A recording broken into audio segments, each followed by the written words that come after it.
in terms of today's lesson on pregnancy and lifestyle, we're going to do a very superficial view or look at pregnancy itself, and then we'll briefly mention some of the lifestyle factors which can have an effect on pregnancy after that. So in terms of pregnancy, we can't really talk about it without finishing off a discussion on the placenta. So some of the key parts from our discussion on the placenta that we've yet to get to mostly revolve around this thing or this structure known as the chorionic villi.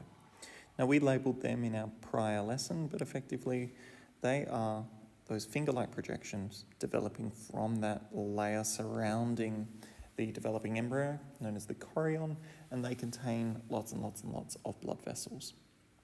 Now, what they do is they gradually grow into the lining of the uterus and they become surrounded by the maternal blood supply. Something really important that people often get mixed up is that the fetal and maternal blood do not mix. They simply share membranes very close to one another, and so that nutrients and waste themselves can diffuse across. Now, the average placenta itself, if it was unfolded, would have a rough surface area of about 16 metres squared. Now, the placenta itself is attached to the fetus by the umbilical cord. And something important to note that inside this cord there is not one, but two arteries. And these two arteries, instead of arteries as we've spoken about them previously, they carry deoxygenated blood. Now, this deoxygenated blood flows from the fetus to the capillaries of the chorionic villi, and they return via one vein. And this vein carries oxygenated blood from the placenta to the fetus. So again, arteries, two of them, carry deoxygenated blood. Vein, one, and carries oxygenated blood. So in terms of the diagram that we have in our booklet, let's very quickly go through and label some of these key structures. Now, as far as the really important ones go, I'll nick the corner with the yellow highlighter here of the four ones that we really, really should know. So, first of all, we have one vessel which carries oxygenated blood in this instance, and it is actually the vein. So the first thing that we're going to label here is the umbilical vein. And I'm going to write in brackets next to it that there's one. We can see it in the diagram, but I'm going to try and make it clear.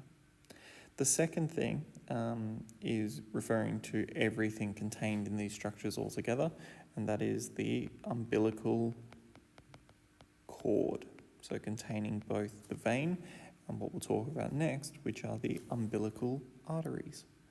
And as we mentioned on the last slide, there are two umbilical arteries, so I'll write a 2 after those.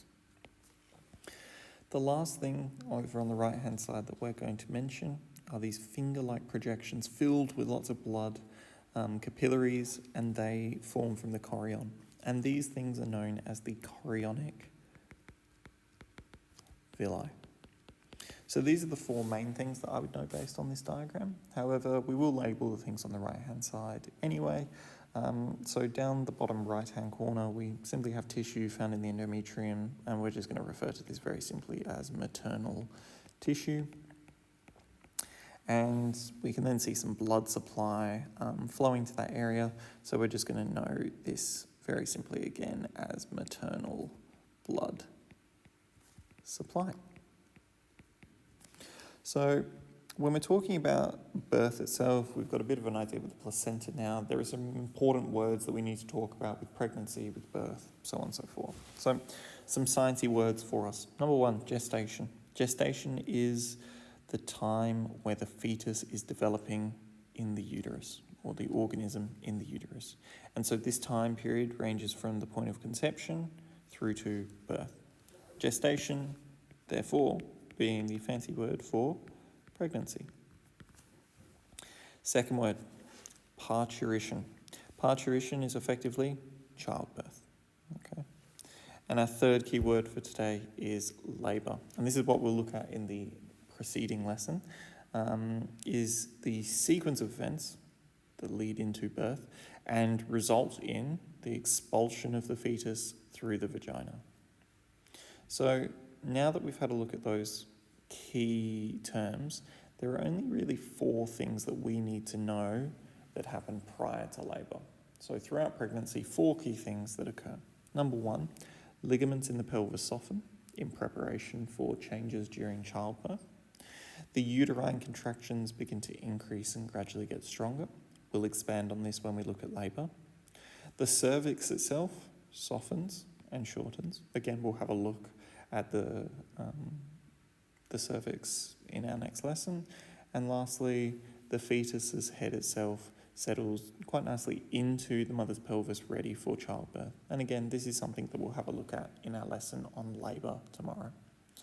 Now, before we can get into that, we need to very quickly identify some of the key things which can affect the developing fetus. Now, I'm not going to read through all of this, but I am going to highlight some of the factors that are important to know.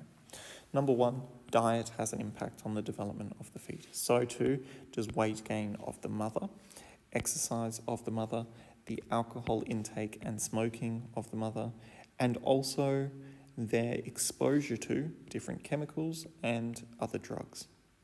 So if I was you, I would make sure that I've had a read through these key notes, and I've also identified at least 1 or 2 factors, or at least 1 or 2 examples for each of these factors.